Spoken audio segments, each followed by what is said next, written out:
Bismillahirrahmanirrahim. Assalamualaikum warahmatullahi wabarakatuh.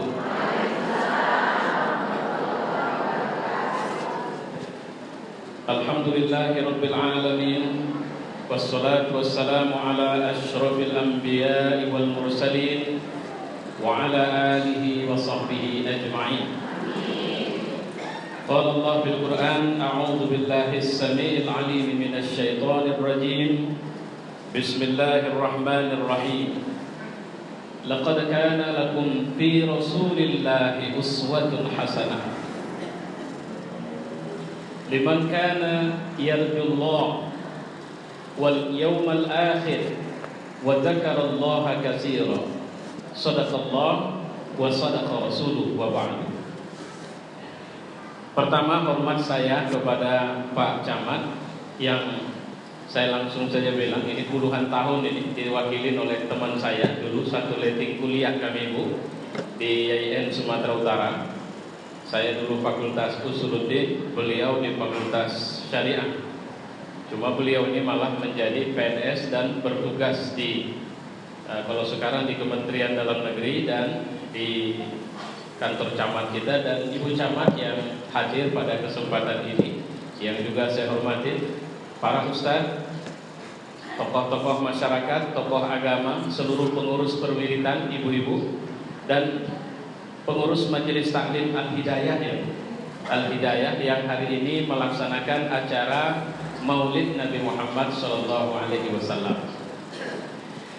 Saya kemarin waktu kalau saya salah tolong bilang, karena agak tidak lazim saya nyebutnya, securai, iya benar ya.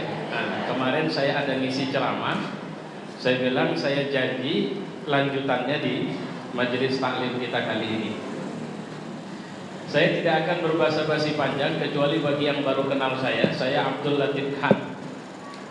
Alhamdulillah sekarang usia saya menuju 43 tahun. Jadi baru 42 tahun lewat 1 bulan 14 hari.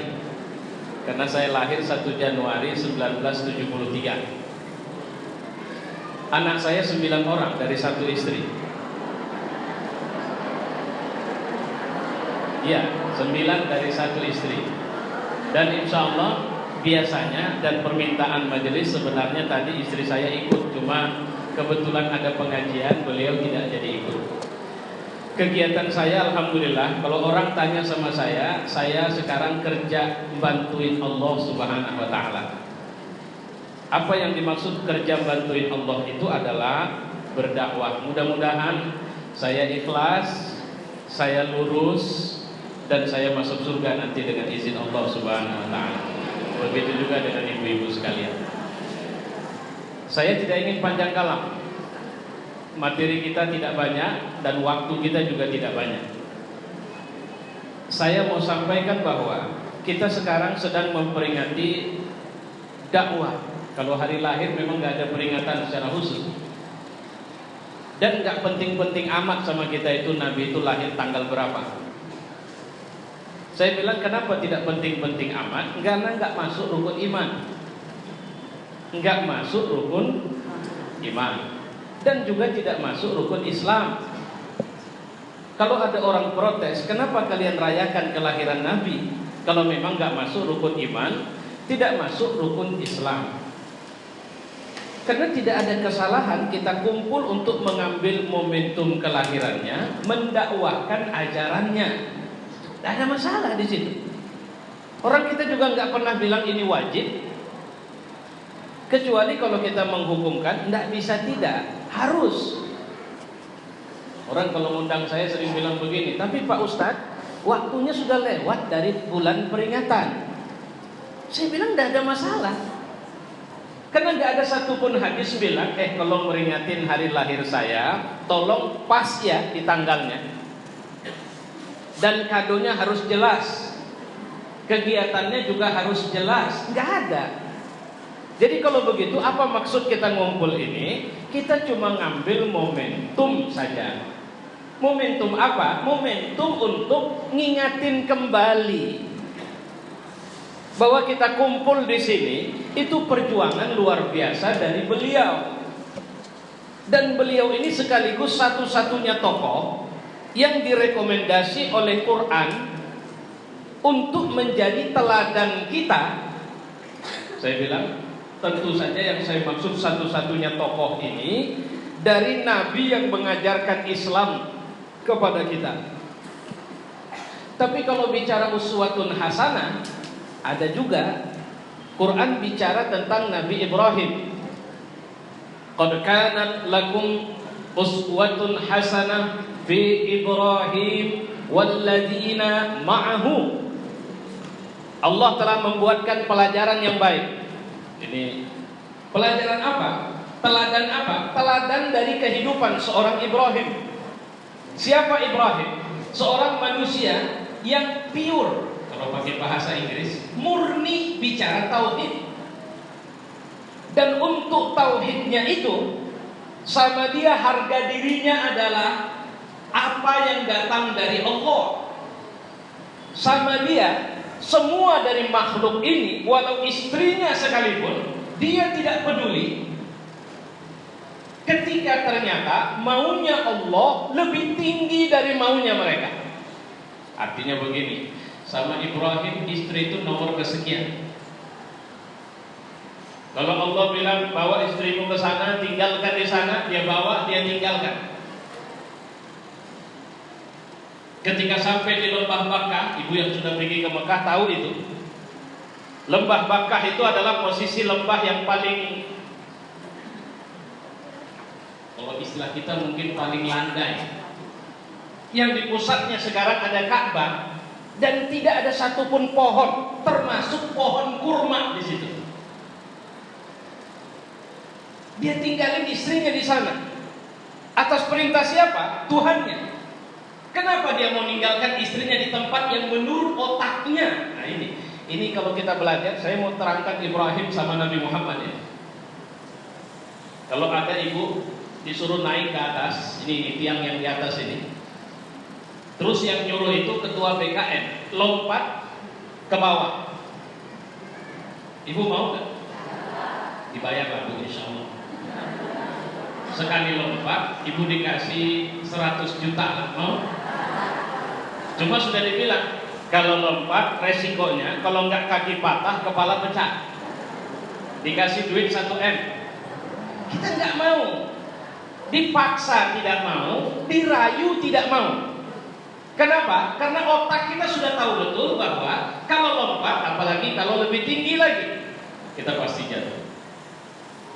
Tapi kalau Allah yang suruh lompat, mau nggak? Belum tentu juga. Kalau nggak percaya kita tes, tolong tarikan tangga dulu Pak. Saya baru pilih satu orang ibu supaya lompat dari atas. Karena terus terang, kalau teorinya Allah yang suruh, mau nggak lompat? Jawabannya pasti mau. Itu kata mulut. Tapi biasanya fakta di lapangan, kalau kita naik ke atas, yang nyuruh Allah dan dia suruh lompat ke bawah, ketinggiannya 200, 300, 400 meter. Kecurangannya juga tidak ada, di bawah batu-batu tajam menonjol. Sekarang udah susah dari batu yang kayak gitu karena diambilin tukang jual batu akik.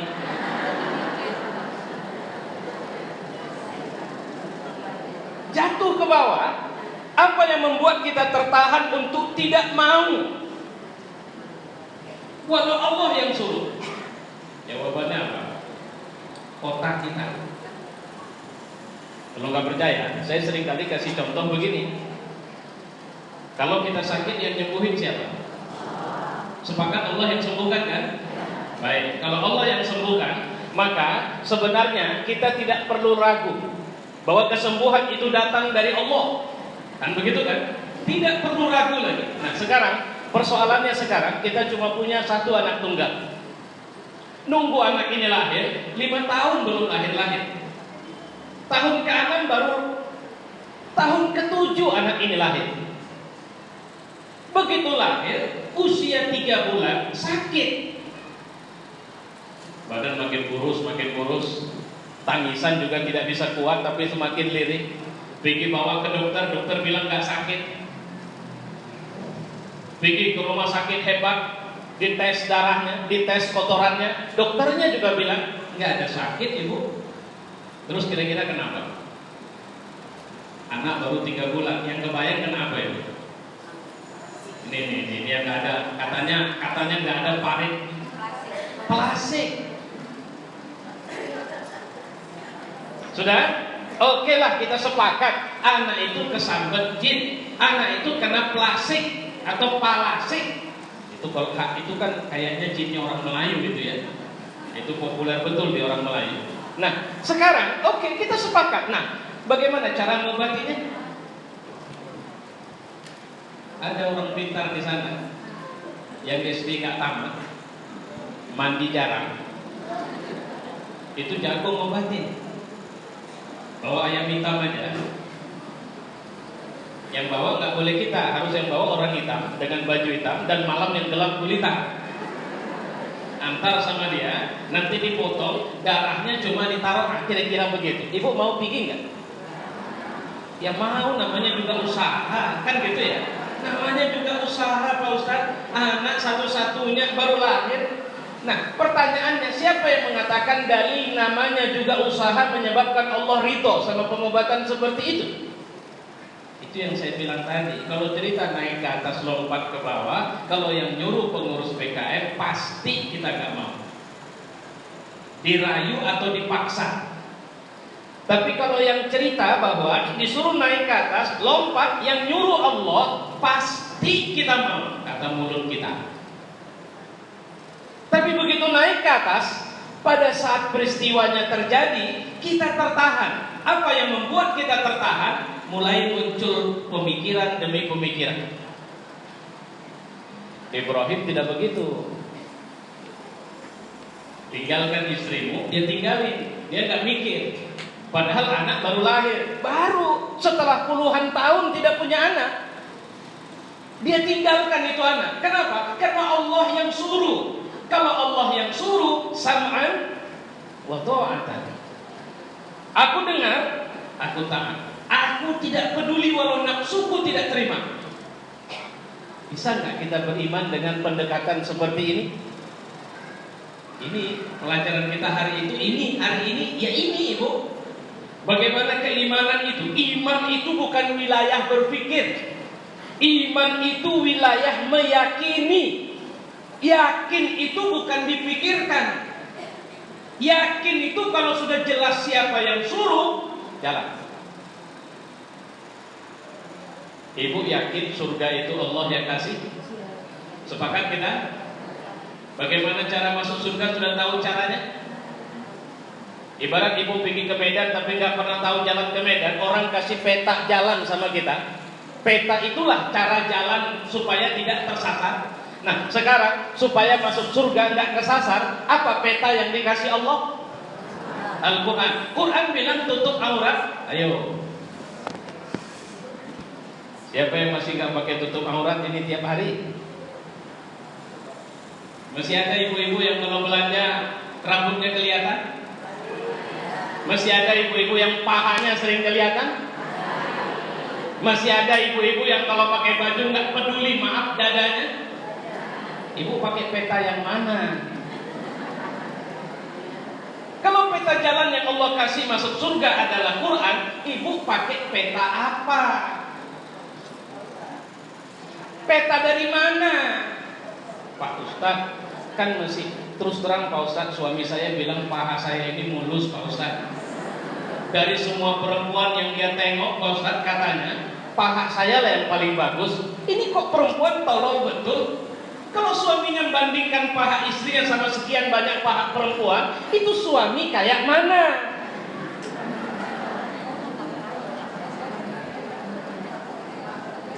Mungkinkah kita masuk surga dengan peta yang berbeda yang dikasih Allah? Gak mungkin. Ayo, yang mau kita cek adalah benar gak kita beriman kepada Allah? Benar gak kita mengikuti Muhammad Rasulullah sebagai teladan kita? Itu pelajaran kita hari ini. Ya, baik. Anak tadi ibu bilang diantar juga ke dukun. Alasannya ikhtiar Pak Ustadz. Allah kan suruh kita berusaha. Salah ibu, jangan berhenti di kata usaha. Allah tidak pernah kita disuruhnya pergi ke usaha yang haram. Kalau usaha itu semuanya benar, nanti kita ceramah di sini ada orang maling kereta, ibu jangan ganggu, karena dia sedang berusaha. Kalau agak sulit dia ngambilnya, tanya, ada kuncinya enggak? Ini sama saya. Nah, kasihkan. Kenapa? Dia sedang berusaha. Koruptor itu juga orang benar. Kenapa? Karena sedang berusaha.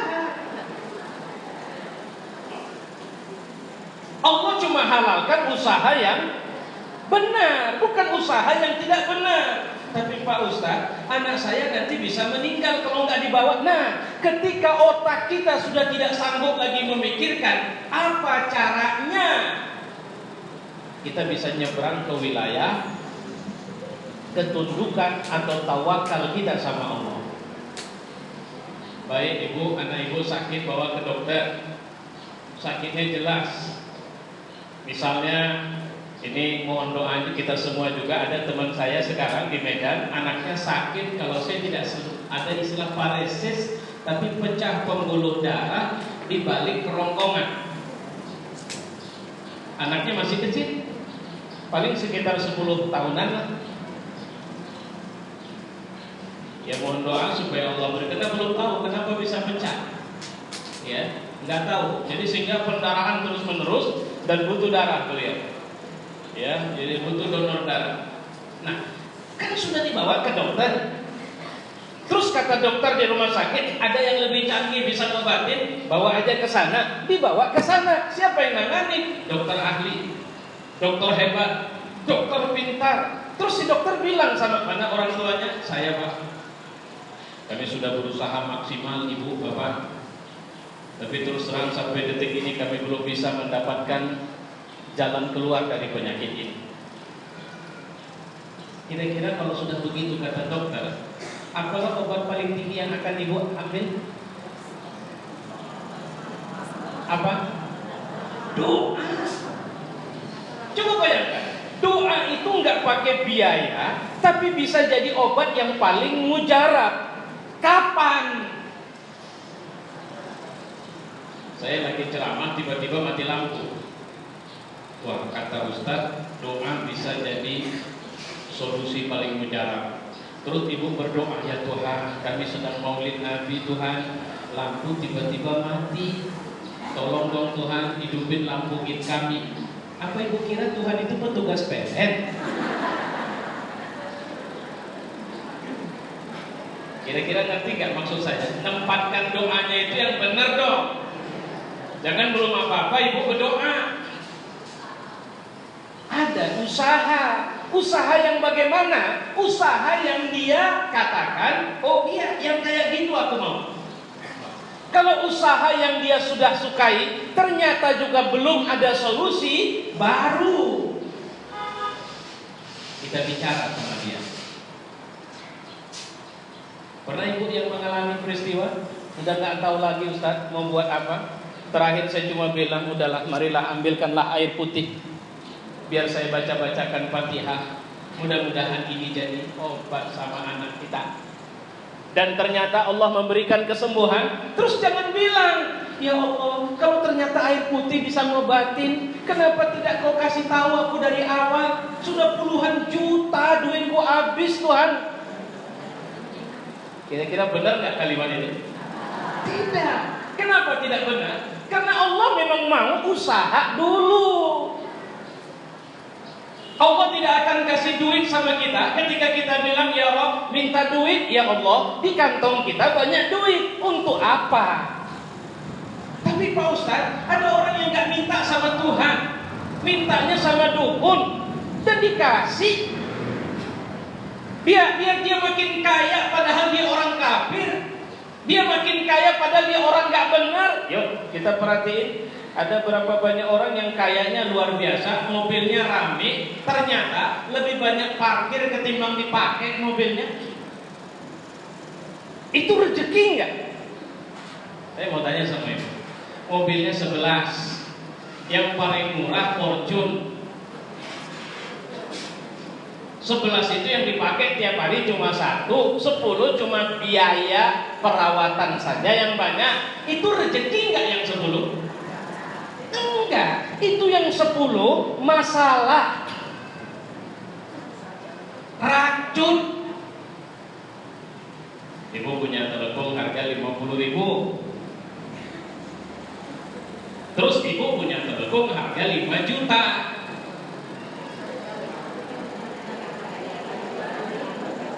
Yang 5 juta sering dipakai enggak? Itu rezeki enggak telepon harga 5 juta? Racun itu. Kenapa? Nanti di yaumil akhir Allah akan tanya, kemarin punya telepon 5 juta ya? Iya ya Allah. Dipakai? Enggak sempat ya Allah. Kenapa? Waktu itu kan saya rencanakan makainya hari raya. Malam hari raya saya mati ya Allah. Belinya kapan? Belinya habis raya tahun sebelumnya. Lantas siapa yang pakai? Lemari. Untuk apa kau keluarkan duit untuk yang tidak bermanfaat sekarang? Makanya dalam teori keimanan, rezeki hakikatnya bukan apa yang bisa kita kumpulkan. Rezeki hakikatnya adalah apa yang kita genggam dan bisa kita gunakan untuk keselamatan akhirat kita dan dunia kita. Itu rezeki. Hati-hati punya wajah cantik ternyata bukan rezeki, tapi fitnah. Hati-hati punya rezeki yang kita sebut rezeki sekarang kalau otak kita kan duit banyak tapi jadi fitnah.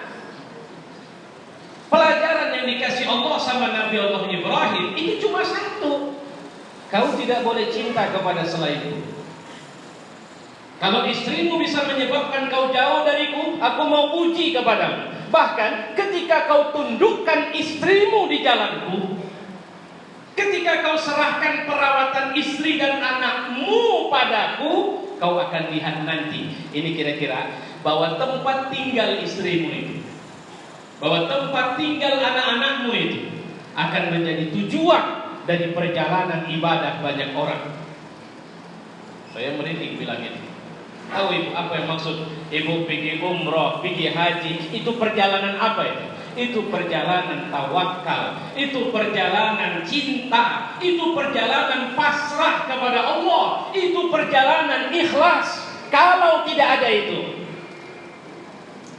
ketika kita bilang labbaik Allahumma labbaik, maka Allah akan bilang apa? La labbaik wala sa'daik. Tidak ada sambutan samamu, tidak ada keuntungan. Kenapa? Karena orang pertama yang datang kemari adalah orang yang hanya aku Tuhannya.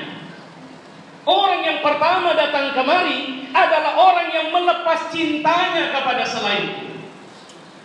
Orang yang pertama datang kemari adalah orang yang yakin walaupun matanya melihat itu kesulitan, tapi aku memberikan kemudahan untuknya. Itu pelajaran dari Ibrahim alaihissalam. Itu Nabi yang kita sebut dalam salat, asyhadu an la ilaha illallah wa asyhadu anna Muhammadar Rasulullah. Allahumma salli ala Muhammad, Allahumma salli ala Ibrahim wa ala ali Ibrahim. Saya mulai dari sana. Ibu sudah paham? Dia tinggalkan istrinya. Kenapa? Satu, dia cinta sama Tuhannya. Lantas, kalau aku tinggalkan, aku titipkan anakku di jalan Allah, ibu jangan takut. Ibu, kenapa ibu tidak masukkan anak ibu ke sekolah umum? Sekarang nanti dia kerja apa kalau cuma mengaji saja? Rezeki itu bukan aku yang atur, Tuhan. Sama kayak saya anak 9 orang sering kali, wah, sekarang kan begitu. Saya bilang, itulah kenapa banyak bencana di Republik ini. Salah satunya kita sudah tidak percaya lagi sama Allah. Kita lebih percaya dengan pekerjaan kita. Bagaimana Ustadz bisa punya anak banyak kalau kerjaan tidak jelas? Bagaimana aku berani punya anak banyak kalau pekerjaanku cuma tukang cuci, Pak Ustadz? Bagaimana aku bisa berani punya anak banyak kalau aku cuma petani kecil di sepetak tanah cuma satu rantai?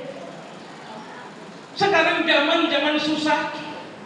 Tahu nggak ibu? Akan sampai zaman jauh lebih susah dari zaman sekarang ini. Akan sampai zaman di mana tahun pertama, kata Nabi, langit tidak akan menurunkan hujan kecuali separuh jatah hujan. Tahun kedua, langit tidak akan menurunkan hujan kecuali sepertiga dari jatah hujan yang harusnya turun tahun itu. Baru tahun ketiga, satu tetes pun tidak akan turun dari langit hujan. Akan sampai zamannya itu. Dan matilah semua, matilah tumbuhan, matilah binatang. Sulit mendapat makanan. Orang-orang mukmin, kata Nabi, waktu itu nanti makannya cuma zikir. Kalau bahasa Nabi di hadis itu, makanan orang mukmin sama seperti makanan yang malaikat. Sahabat tanya, ya Rasul, apa makanan malaikat? Zikir. Kenapa Allah timpakan waktu seperti itu sulitnya? Itu adalah 3 tahun pertama sebelum akhirnya Allah memfitnah kalian dengan datangnya Dajjal di tengah kalian. Akan sampai masanya. Jadi kalau bicara rezeki, rezeki itu bukan apa yang masuk mulut, Ibu. Kalau bicara apa yang masuk mulut, berapa banyak orang yang punya anak cuma 1, rezekinya rame, tapi anaknya nyambung. Rezekinya rame, tapi anaknya tidak bisa baca Quran. Ibu syukurlah kepada Allah kalau pemerintah Kabupaten Nias tadi dari Pak Camat, saya sebut Pak Camat, yang mudah-mudahan nanti jadi Pak Camat juga. Dan Pak Camat kita jadi mana Ibu Camat di sini? Nah, saya titip doa untuk Pak Camat kita jadi kadis nanti. Cuma dukung saya jadi bupatinya di sini.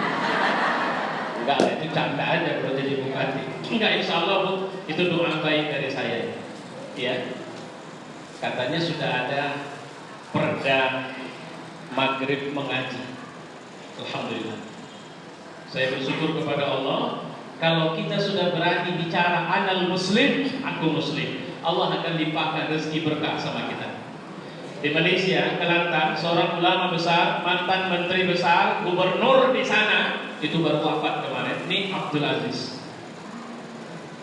Saya baru ini seumur saya hidup ngelihat orang meninggal yang mensolat jenazahkannya itu bukan cuma 1.000, 2.000, tapi kalau saya hitung itu sekitar ratusan ribu orang. Lapangan penuh orang menyolatkan, plus ke jalan-jalan orang menyolatkan semua. Baru ini saya ketemu. Siapa yang memuji dia? Bukan cuma muslim, tapi kafir juga puji dia. Orang-orang Cina kasih testimoni, selama Tuan Guru hidup kami merasa nyaman, tapi kami kehilangan sekarang. Tuan Guru tidak ada. Apa yang dihidupkan oleh Ni Abdul Aziz? Satu yang dihidupkan oleh Rasulullah. Apa itu? Akhlakul karimah. Akhlak itu hidup dari teori. Kalau cuma bicara, nggak hidup dia. Itu yang dilakukan oleh Nabi Allah Ibrahim tadi. Dia tinggalkan istrinya. Di mana? Matanya memang melihat di satu tempat yang tidak ada airnya. Di satu tempat yang tidak ada rumahnya. Di satu tempat yang tidak ada pohon untuk berlindung. Di satu tempat yang tidak ada manusia lain kecuali istrinya dan anaknya. Tapi kenapa dia tinggalkan di sini? Apa jawabnya? Karena dia yakin Tuhannya tidak pernah merencanakan keburukan untuknya. Begitu dia taruh, dia pun jalan. Pada saat berjalan istrinya bertanya, mau kemana? Dia tidak jawab. Dikejar itu, tapi untanya dikejar, dia tidak lihat ke belakang. Karena dia tidak mau istrinya yang mengejar bersama menggendong anaknya akan meruntuhkan ketaatannya kepada Allah. Dia tidak lihat sedikit pun.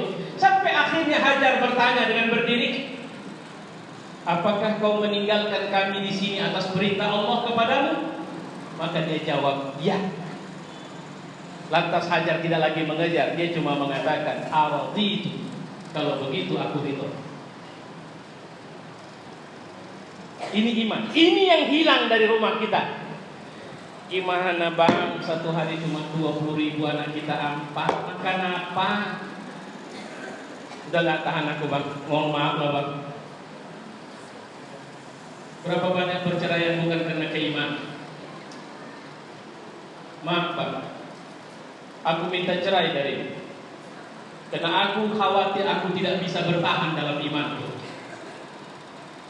Karena kau tidak sholat dan aku sudah ingatkan berulang. Karena kau tidak taat kepada Allah dan aku khawatir aku pun akan tidak taat kepada Allah. Aku mencintaimu karena Allah. Dan aku ingin bersamamu dunia dan akhirat. Tapi kalau begini sepertinya aku sulit bisa bertahan dengan. Izinkan aku meninggalkanmu karena aku mencintai Tuhanku. Saya pikir udah gak ada lagi bahasa minta cerai yang kayak begitu itu. Anak gadis kita ditawar orang, datang laki-laki penghasilan per bulan 20 juta, satu penghasilan cuma 700.000. Tapi si anak gadis kita cinta sama yang 700.000, yang stres ibu. Kau udah gila ya? Otakmu kau taruh kemana? Itu ganteng, kaya, rumah udah punya, mobil ada, penghasilannya gaji pokoknya saja 20 juta. Kau tolak cuma karena nggak cinta. Apa kau memakan cinta rupanya? Emaknya yang stres. Itu sekarang. Bagaimana kita bisa memproduksi orang-orang soleh kalau saja keimanan kita kepada Allah selemah ini? Itu maksud saya. Ibu jangan salah kalau orang kafir mimpin muslim sekarang. Kenapa? Kita sudah lemah. Jangan salah kalau orang malas sholat mimpin kita. Karena sudah tidak ada orang baik yang bisa, yang berani. Itu yang kita. Kenapa dia berani tinggalkan? Karena Tuhanku menyuruhnya. Apa yang terjadi pada Hajar setelah itu? Perjalanan dan perjuangan karena dia mencintai anaknya. Oh, ini saya jadi macam ngasih kajian manasik. Tapi nggak apa-apa, ini penting ibu pelajari. Hari sebentar nggak ada masalah, tapi kemudian terjadi masalah di mana ASI sudah tidak mulai nampak, khirbah sudah tidak berisi air, maka Hajar mulai mencari air. Allah tidak akan menangkan kita cuma karena kita bermanja dalam doa. Allah akan menangkan perjuangan kita kalau kita memang berjuang dalam hidup. Apapun perjuangan itu. Anak ibu 9. Kemarin anak saya kelas 1 SD protes. Habis sholat maghrib tidak mau salaman sama saya. Karena biasa saya berjamaah.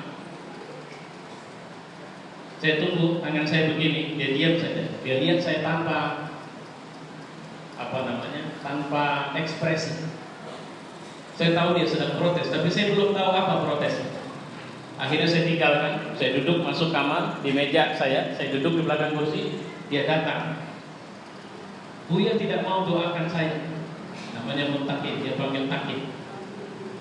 Oh iya, Buya lupa. Iya, abang anu Buya doakan, abang anu Buya doakan. Takid nggak Buya sebut dalam doa Buya?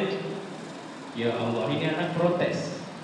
Artinya apa? Pernah nggak ibu menularkan mimpi, cita-cita, keinginan ibu sama anak ibu melalui doa-doa ibu yang didengar oleh mereka? Pernah nggak punya ambisi, wahai Tuhan, walau aku orang yang tidak punya rezeki dalam bentuk duit darimu, tapi aku yakin aku akan keluarkan anak-anak besar dari rumah ini dengan mental besar, dengan semangat besar, dengan kerja besar, dan ditunggu oleh republik ini. Musuh selalu berdoa begitu, jadikan mereka orang besar yang bermanfaat bagi republik ini. Jadikan si Anu ini orang besar. Lupa saya nyebut nama yang satu ini malam tadi.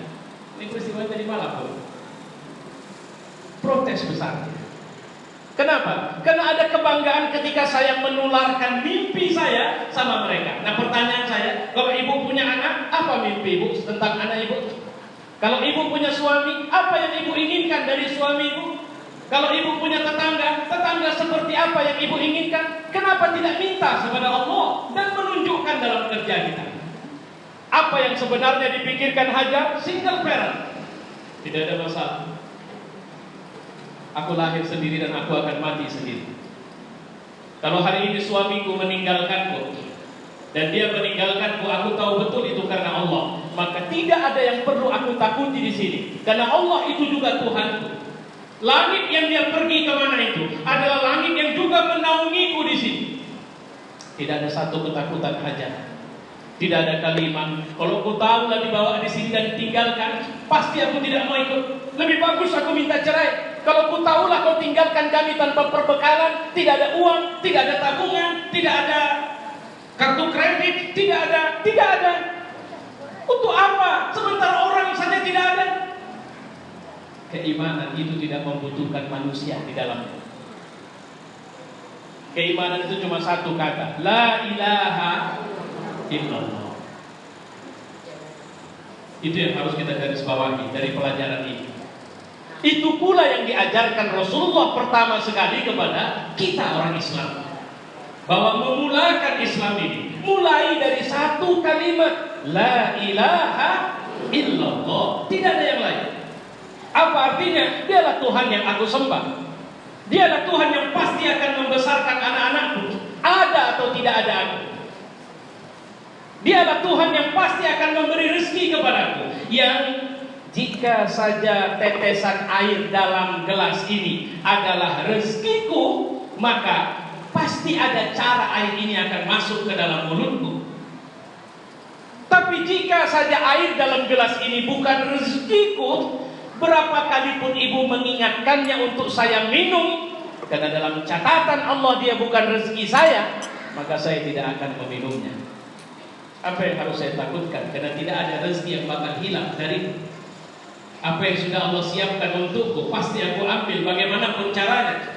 Kenapa aku harus menangis untuk sesuatu yang belum aku dapatkan? Kenapa aku kesal terhadap sesuatu yang sudah pergi dariku?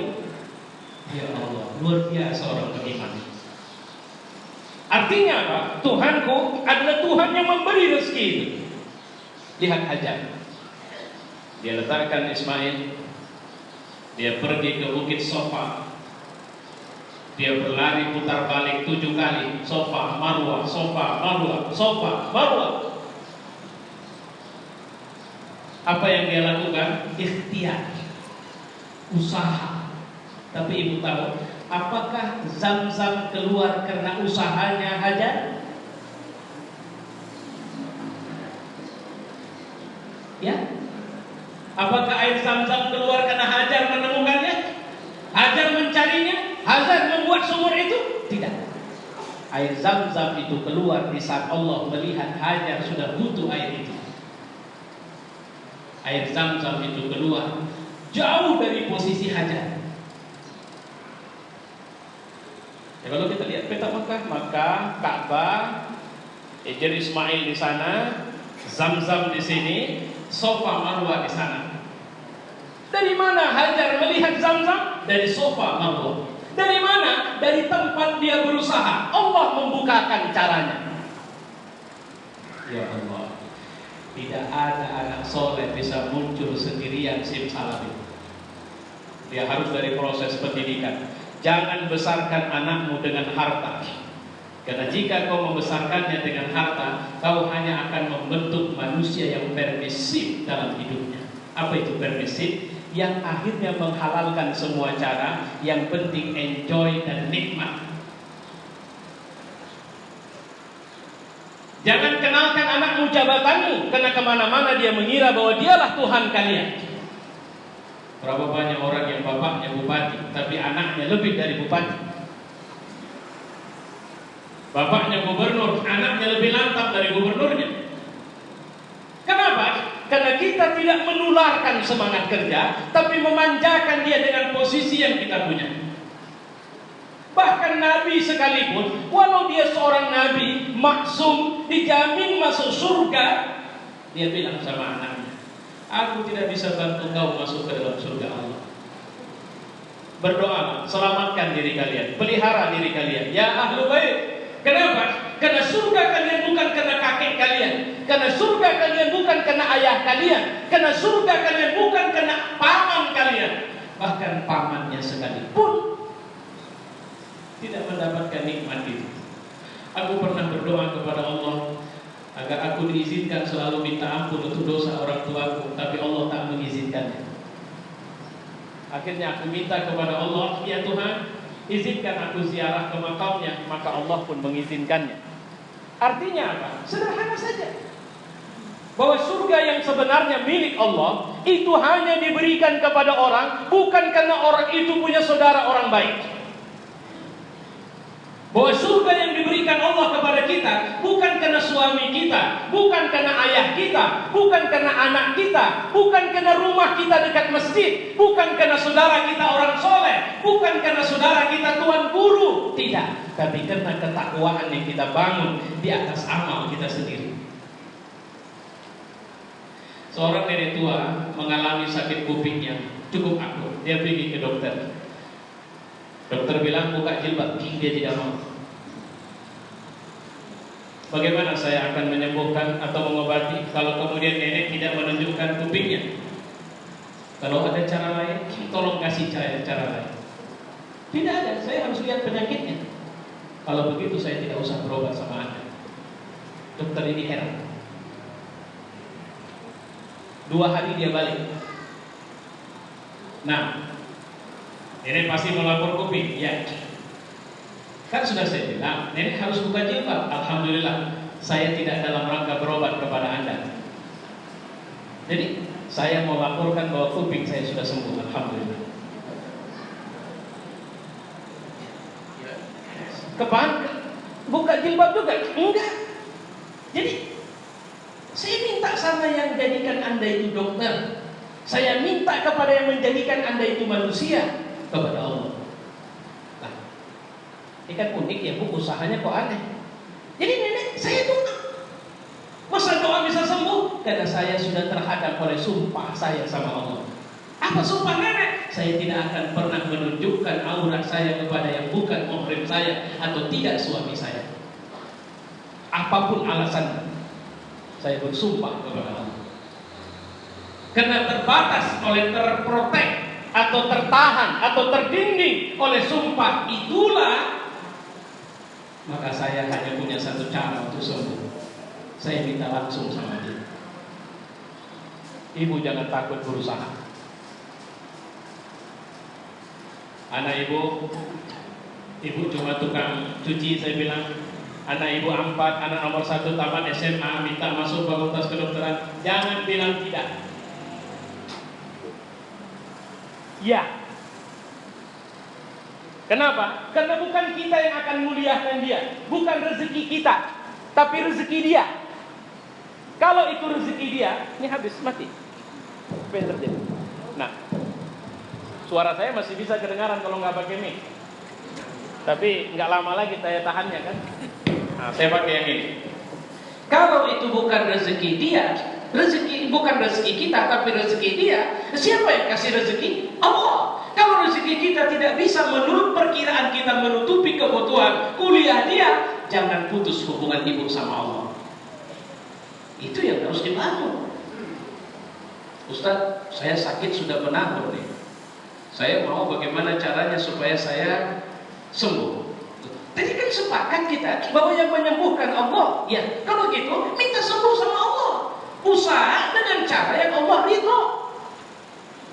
Kalau saya pergi ke orang yang bisa ngobatin gimana? Dia bisa zikir, kemudian taruh di botol aqua, 1 botol harganya 50.000. Saya bilang jangan, karena khawatir saya itu tidak mujarab lagi. Kenapa? Dia bukan orang yang minta tolong kepada Allah. Dia orang yang sudah jualan air aqua berisi doa. Karena kalau cuma sekedar zikir di air aqua, nanti datang ke rumah saya, ibu, botol galon aqua ibu bawa, jangan yang kecil-kecil, supaya lebih banyak airnya, gratis. Karena Allah tidak buka cara, tidak pakai perantara. Kalau mau minta sama aku, saya mau ketemu presiden sekarang, bisa nggak? Belum tentu. Jangankan presiden, saya mau ketemu bupati sekarang, bisa nggak? Ngomong sama ajudan, nggak bisa. Tapi saya mau ketemu Allah sekarang, bisa nggak? Bisa. Ya Allah, apa yang sulit? Bukankah Allah sudah memberikan kemudahan ini? Bukankah ketika kita mengatakan tidak ada Tuhan kecuali Allah, sekaligus Allah memberikan kedekatan kepada kita, pelajaran kepada kita bahwa aku dekat, bahkan lebih dekat dari urat leher kalian sendiri. Dan kalau kalian minta sama aku kasih. Maka yang pertama sekali diajarkan Nabi adalah La ilaha illallah. Ini yang pertama. 5. Kana yarjullah. Orang yang harapan hidupnya cuma Allah saja, tidak ada yang lain. Orang yang dia pikirkan dalam hidupnya adalah Allah. Orang yang tahu betul bahwa bagaimanapun saya hidup, saya akan berakhir dengan kematian, dan kematian saya akan pulang kepada Allah. Bagaimanapun hebatnya kekayaan yang saya tinggalkan, saya pasti akan meninggalkannya, dan tidak ada kekayaan yang bermanfaat buat orang mati. Bahwa ternyata orang mati hanya dikenang akhlaknya. Bahkan dalam kehidupan yang sering buat orang senang sama kita, bukan hebatnya kita, tapi akhlak kita. Jangan terpesona kita dibilang orang baik cuma karena sebab kita sering memberi uang sama orang banyak. Karena percayalah, jahat atau kita orang baik, kalau kita rajin memberi sama orang banyak, orang akan senang sama kita. Tapi kalau kita tidak pernah memberi uang, karena sebab kita tidak punya, tapi kita selalu bersikap ramah, kita selalu memberi kebaikan kepadanya, kita selalu tersenyum, kita murah membantu orang, kita dikenal sebagai orang yang tidak suka sakit hati, kita tidak pendendam, kita tidak pernah memfitnah orang, kita sabar ketika ada kesulitan. Pasti semua orang, bahkan setan pun sepakat untuk mengatakan memang berat ganggu kawan itu. Bagus sekali orangnya. Karena kebaikan tidak akan pernah berubah nilainya cuma karena posisi. Kebaikan tidak akan pernah berubah nilainya cuma karena harta. Itulah kenapa Nabi sallallahu alaihi wasallam mengajarkan kepada kita, "Innama bu'istu liutammima makarimal akhlak." Sebenarnya supaya kalian tahu, enggak urusanku kalian mau jadi apa, tapi aku diutus bagaimana di semua posisi itu kalian adalah orang yang punya akhlakul karimah. Ustaz, suami saya payah sholat Ustaz, bagaimana caranya supaya saya bisa kasih tahu dia? Caranya, teruslah bersikap lembut kepadanya, seperti lembutnya Asia. Sampai pada saat suaminya menggantungnya sekalipun, dia tidak pernah memaki suaminya. Dia hanya memahami satu kata, bahwa perjalanan kehidupannya sudah ditentukan Allah seperti itu. Kesulitan-kesulitan dalam hidup sebenarnya hanya ujian-ujian yang mengujinya untuk menunjukkan apakah dia orang yang sabar, apakah dia orang yang mencintai Rabb-nya, sehingga tidak ada kutukan atau keluhan terhadap kekurang ajaran suaminya kepadanya. Coba cari kalimat Asia yang memaki Firaun. Coba cari kalimat Asia yang minta cerai dari seorang Firaun. Tidak, waktu itu. Adakah Nabi mengutuk umat ini? Tidak. Adakah Nabi marah besar kepada kita karena sebab dan kemudian dia minta Tuhan turunkan azab? Tidak. Apa yang dia lakukan? Tetap bersikap baik dan santun kepada semua orang dalam mendakwahi orang, karena itu adalah amalnya. Kalau ibu ngasih sedekah sama orang, terus yang ngasih itu cuma 1.000, yang boleh benar ibu dengar ke telinga ibu, terus besok datang lagi dia minta, ibu kasih nggak? Kenapa ibu menghentikan sedekah ibu? Padahal sedekah itu bermanfaat untuk ibu, bukan untuk dia. Kalau untuk dia itu urusan dia. Dia mau maki, dia mau apa, itu urusan dia. Tapi kalau ibu kasih, itu bermanfaat untuk ibu di hadapan Allah Subhanahu wa ta'ala. Jangan lakukan kebaikan dan menunggu balasan kebaikan dari orang banyak. Lakukan kebaikan dan biarlah Allah saja membalas kebaikan itu sama kita. Karena satu masjid ini bilang saya orang baik, itu nggak bisa membuat saya masuk surga karena pujian banyak orang. Satu masjid ini bilang saya orang buruk, itu bukan sebab masuk neraka saya karena saya dicaci maki banyak orang. Satu dunia memuji saya dan mengatakan saya orang baik, Allah tentu masukkan saya ke dalam surganya, karena Allah tahu betul kebaikan saya itu kenapa saya lakukan. Satu dunia bilang saya orang jahat, Allah bisa masukkan saya ke dalam surganya, karena dia tahu seperti apa sebenarnya saya. Berapa banyak orang alim yang mengakhiri hidupnya dalam penjara? Bisa nggak anak ibu mengatakan bahwa saya tidak butuh orang tua saya lagi karena sebab saya sudah kaya, dan saya tidak peduli dia mau tinggal di mana, nggak urusan saya? Bisa nggak seorang anak memutuskan kalimat seperti itu? Kecuali pasti manusia semuanya akan mengatakan itulah anak durhaka. Artinya apa? Kita diajari untuk yarjullah, berbuatlah dengan mengharap Allah saja. Tapi berbuat ibu, bukan diam. Kerja. Tuhan, ini kisah nyata. Saya punya emak, saya 9 bersaudara juga sebenarnya, yang hidup, meninggal 1, seharusnya 10. 1 dan 4 kami laki-laki, bandalnya luar biasa. Dari anak muda sampai akhirnya sekarang sudah punya anak, baru belakangan ini bertobat. Kisahnya unik. Nyabu, prestasi masuk rumah sakit gila 2 kali, kena sakau. Pernah lunjang ngambil pistol polisi, ditahan di penjara, dikenal sebagai bandit besar di kampung, durhaka sama orang tua, karena cincin yang dimiliki emak yang itu udah warisan dari orang tuanya dia curi, dia buat entah untuk apa, hilang sampai sekarang. Satu hari raya emak bercucur air mata, itu saya videokan itu.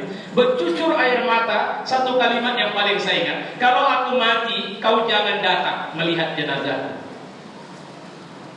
Dan aku sudah tidak mau lagi lihat kau, karena kau jahat kali kau. Itulah kalimat orang tua. Ini bukan orang lain, ini adik saya. Saya diam saja, saya cuma ambil foto. Berapa hari kemudian saya telepon, setelah saya pulang ke Medan. Saya bilang, Mak, kita nggak bisa memvonis orang dengan perilakunya itu. Kurasa kita harus berharap baik saja. Ketika kita tidak mampu lagi ngasih tahu dia dengan mulut kita, biarlah kita minta sama Allah, karena dia itu bukan milik kita, dia punya Allah. Biar Allah yang ngurusin dia. Tapi mintalah kebaikan pada Allah. Akhirnya orang tua saya paham. Alhamdulillah dalam perjalanan ini anak mengalami musibah lagi. Ya. Satu hari dia telepon, Bang, kalau begini ceritanya, Bang, aku ikut orang-orang tabligh itu aja lah ya, Bang. Mau kemana? Aku mau ikut keluar sama orang itu 40 hari. Ya udah, pikir. Anak istrimu aku yang tanggung, insya Allah. Pikir.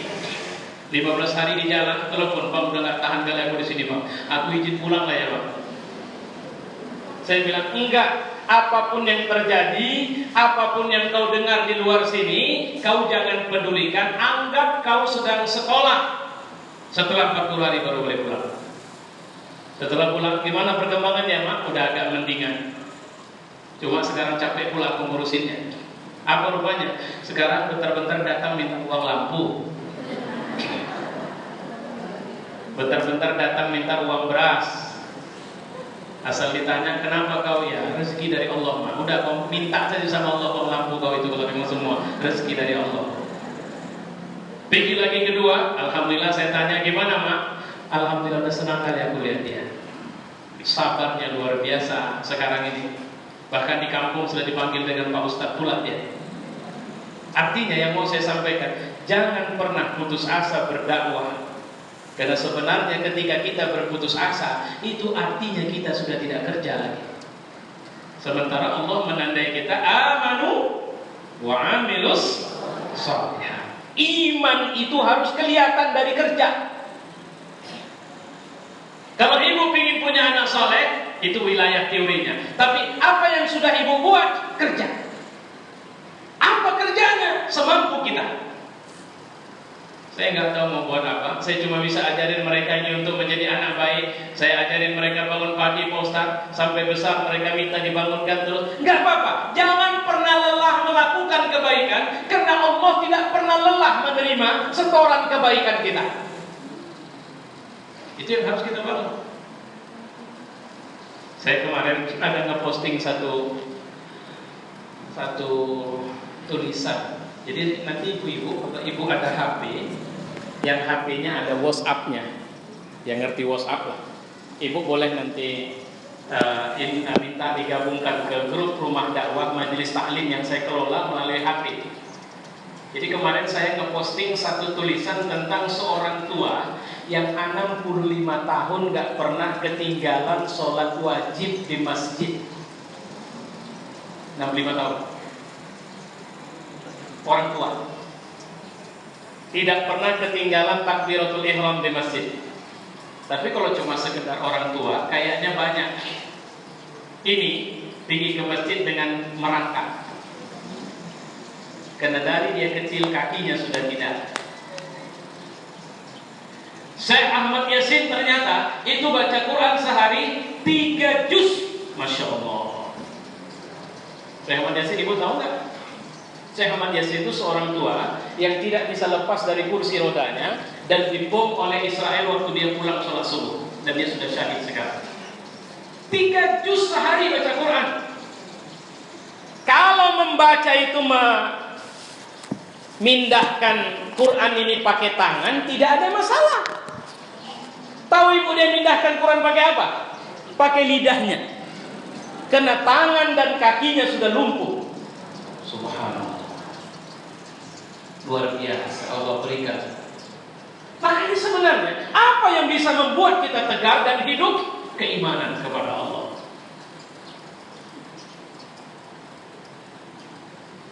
Ada berapa banyak orang yang cuma dikasih kaki sedikit pincang, tapi kemudian dia sudah mulai begini kepada orang banyak? Ada berapa banyak orang yang, ya Allah, semoga Allah jauhkan kita dari musibah seperti itu, yang cuma dikasih mata buta, saya bilang cuma, tapi kemudian sudah pergi ke pinggir jalan untuk meminta. Padahal ada berapa banyak orang yang matanya tidak bisa melihat, tapi Allah kasih kesempatan bisa menghafal Al-Quran. Kemarin di Medan diundang tuh Ustaz Mufrad yang hafiz 30 juz Al-Quran, dia buta. Jadi apa yang membuat kita tidak bisa bangun tahajud di malam hari? Kita malas. Apa yang buat kita tidak mau bisa sholat duha di pagi hari? Kita malas. Apa yang buat kita tidak bisa baca Quran? Kita malas. Apa yang buat kita tidak yakin sama Allah? Karena kita takut rezeki kita tidak akan seperti yang kita bayangkan. Padahal Allah sudah mengatakan, "Ud'uni astajib lakum." Minta, aku kasih. Ustaz, saya minta tapi nggak pernah dikasih. Jangan takut, hidupmu bukan cuma dunia, akhiratnya ada. Dan bukan cuma engkau, anakmu. Mungkin Allah tidak kasih di waktu aku meminta, tapi Allah titipkan kepada anakku. Kenapa tidak pernah besar sangka sama Allah? Kenapa kecil kali sangka baik kita sama Allah? Kenapa sama dukun yang tidak ada kepastian bisa menyembuhkan kita bersangka baik? Sementara Allah yang mengatakan, aku yang sembuhkan, kita tidak punya sangka baik sama dia. Itu yang saya bilang tadi di awal, ini wilayah keimanan kepada Allah. Hidup kita tak lama dunia. Kalau ada ibu sudah 62 tahun, itu baru 1,5 jam di akhir. Saya belum sampai 1,5 jam. Ada berapa banyak orang akhirat itu Allah berikan kesulitan demi kesulitan kalau dia sudah berada dalam ketidaknyamanan. Lihat, mahsyar, jangan bayangkan dia tanah lapang yang enak berdiri. Tanah lapang sekarang saja pun ada orang pingsan kalau dibariskan di tengah panas. Mahsyar itu, kata Nabi, adalah tempat di mana ada orang yang saking beratnya tinggal di mahsyar, dia bilang, Tuhan, pindahkanlah aku dari mahsyar ini ke neraka pun nggak apa-apa lah ya Tuhan. Saking beratnya. Kenapa berat? Bangkit dalam keadaan tidak berpakaian. Pada mahsyar itu penuh dengan bebatuan menonjol. Dan kalau saya bayangkan sederhana, tapi Allah lebih tahu, karena kita belum kesana. Ada pohon berduri menjalar. Jadi tidak ada kaki kecuali dia akan menginjak tanah seperti itu. Tapi jangan lupa, ada orang yang tidak berjalan di mahsyar dengan kakinya, tapi dengan wajahnya, kata Nabi. Ya Allah, gak kebayang saya itu. Kenapa Allah hinakan dia dengan tidak berjalan di atas kakinya? Kenapa Allah biarkan kepalanya, mukanya yang jadi kaki? Sahabat nanya, ya Rasul, kenapa? Bukankah kalau orang jalan dengan kaki kami bisa paham lah ya Rasul, tapi kalau jalan pakai wajah, apa kata Nabi? Tidak sulit bagi Allah yang telah membuat kalian bisa berjalan dengan kaki kalian, maka kalian akan berjalan dengan wajah kalian. Tidak sulit. Wajah itu apa? Identitas. Tapi Allah sudah tidak peduli lagi dengan identitas dia. Kenapa? Karena di muka bumi dia merusak identitasnya di antara manusia. Dia tidak pernah bangga sebagai muslim. Dia tidak pernah merasa hebat, merasa senang, karena sebab Allah telah memilih dia dengan Islam. Dia campakkan Islam begitu saja. Dia beramal dengan amal penduduk neraka, tapi dia masih minta kebaikan dari Allah. Tidak, Allah hinakan dia waktu itu. Kalian melihat manusia dengan peluk yang bisa menggenangi tubuh mereka sendiri. Akan kalian temukan orang-orang, suami memaki istrinya, istri memaki suaminya, anak marah sama orang tuanya, orang tua akan marah kepada anaknya. Maka Allah sebut hari mahsyar itu juga dengan sebutan yaumut taghabun, hari di mana orang akan berbantah-bantah. Al-akhillau yawma idzin ba'duhum li ba'din aduwwun. Orang-orang yang berkasih sayang itu nanti di akhirat akan satu sama lain bermusuhan, illal muttaqin, kecuali orang yang bertakwa. Presiden, orang yang punya jabatan, orang yang punya kekayaan, Allah akan mengatakan limanil mulkul yaum, siapa yang jadi raja sekarang? Mana kalian yang kemarin di dunia tegak kepala karena sebab punya jabatan? Mana kalian mengatakan tidak perlu aku karena kalian punya kekayaan? Mana kalian sekarang? Ya Allah, yauma tabyaddu wujuhum wa taswaddu wujuh, hari di mana wajah memutih dan menghitam. Kelak ketika dia sadar bahwa hari ini Allah akan mencatat, menghisab semua amal. Kita cuma diminta sekarang iman dan beramal saleh. Percaya liman kana yarjullah wal yaumil akhir, dan kepada hari akhir, bahwa dunia tidak selamanya, bahwa aku tidak perlu mewariskan harta lebih banyak, tapi seharusnya warisanku adalah kebajikan yang bisa ditiru banyak manusia. Karena Nabi mengatakan, idza mata ibnu adam inqata amaluhu illa salas. Kalau mati anak Adam, dia tidak bisa lagi buat apa-apa kecuali 3 hal yang bisa bermanfaat walau dia sudah mati. Apa itu? Shadaqatul jariyah. Terus ilmun yuntafa'. Terus wa waladun shalih yad'ulah. Fokus pada 3 hal ini, Ibu. Nabi sudah ingatkan sama kita, takutlah kepada neraka walau kalian bersedekah cuma dengan sekerat kaki kambing. Ibu jangan takut untuk mengantarkan masakan ibu yang mungkin tidak enak cita rasanya, tapi percayalah ada banyak orang yang butuh masakan itu. Saya di rumah sering cerita sama istri, kau antar makanan kita kalau sudah tidak dimakan ke tetangga, segan aku bang, masak bekas kita. Aku saksi sejarah. Dulu kami waktu kecil, tiap pagi kalau sarapan yang kami tengok adalah dapur tetangga. Kalau dia buka pintunya, dia akan bawa ke rumah kami mangkok. Tahu apa isi mangkoknya? Tidak ada, cuma bekas sambal ikannya. Tahu bahwa itu menjadi makanan yang paling kami jadikan keroyokan waktu itu. Kenapa? Karena sambal atau bekas sambal itu adalah makanan enak buat kami. Jadi jangan pernah takut untuk memberi kepada orang. Saya sampai sekarang paling marah saya kalau nasi basi di rumah. Paling marah saya. Kenapa? Karena itu tadi kita mengalami itu. Dan coba bayangkan, nasi dimasak. Dengar Ibu, saya ulang sekali lagi. Nasi dimasak, tidak dimakan, dibiarkan basi, masih bisa Ibu makan? Baik. Ibu beli harta kumpul sampai ibu mati, seperti nasi basi yang ibu pun sudah tidak mau makannya lagi nanti. Allah tidak larang, ambil dunia ini harus kita ambil. Sekarang karena pemimpin banyak zalim. Kenapa banyak zalim? Karena orang kita tidak ada lagi yang berani maju. Kenapa? Kita maju jadi orang benar, kita tidak punya uang. Kenapa kita jadi takut? Karena kita kira duitlah yang membuat kita besar. Sekarang berhentilah dari mengira duit. Yakinlah, pasti kalau Allah sudah menetapkan, tidak ada kesulitan bagi kita memimpin negeri ini dengan baik. Tapi caranya kerja, kalau pakai bahasa presiden kita, kerja. Nah, ibu-ibu yang mulia, ini dari cara ibu memandang saya ini kayaknya sampai malam pun ibu nggak akan berani keluar di sini, nggak mau keluar. Jadi saya merasa pas kayak gini saya harus berhenti ceramah supaya bisa sama-sama meresapkan apa yang saya sampaikan. Saya hanya menyimpulkan satu kata, bahwa cinta Nabi kita belajar dari mereka yang menjadi Nabi. Hari ini ada dua orang. Apa yang harus kita bangun? Keyakinan yang tidak boleh terselip prasangka atau pemikiran di dalamnya. Kalau memang itu sudah kata Allah, jangan takut.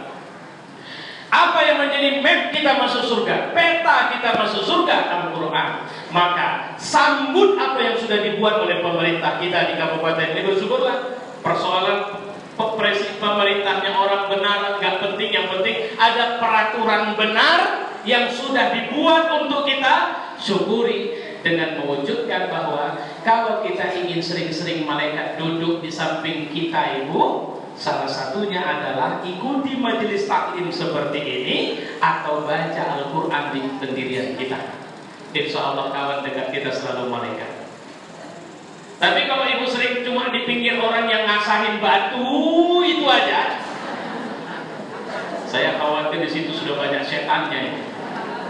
Ya, oke. Saya pikir itu, mudah-mudahan Allah memberi ridho sama kita. Wassalamualaikum warahmatullahi wabarakatuh. Mari sama kita tutup dengan doa. Alhamdulillahirabbil alamin. Wassalatu wassalamu ala asyrafil anbiya'i wal mursalin wa ala alihi wa sahbihi ajma'in. Allahumma ij'al hadha jam'ana fi hadha al-majlis jam'an marhuma وتفرقنا من بعده تفرقا معصوما. ربنا آتنا في الدنيا حسنة وفي الآخرة حسنة وقنا عذاب النار. وصلى الله وسلم على محمد وعلى آله وصحبه أجمعين والحمد لله رب العالمين. تقبل الله منكم.